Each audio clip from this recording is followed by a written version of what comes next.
Here's a pair of Sony headphones, model number WH-CH720N. I'm going to show you how to factory reset these, okay? With a factory reset, it'll clear your Bluetooth list, and it can also help issues if like one side's working or the other side has like low volume or whatnot. So if you look at it, you have several buttons here, okay?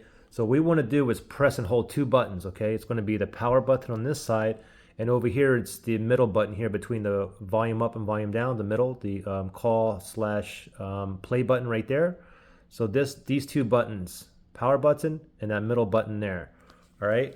So you want to make sure that these are off first, okay? So once they're off, now power button, middle button. You want to press and hold for about 10 seconds or until you see it flash blue like 4 or 5 times up here, okay? So power button and this middle button. Ready, set, go. Press and hold both buttons. Just keep on holding. Just wait until we see it flash multiple times blue. 1, 2, 3, 4. Okay, look, that was 4 times. You see that little blue right there? Okay, there you go.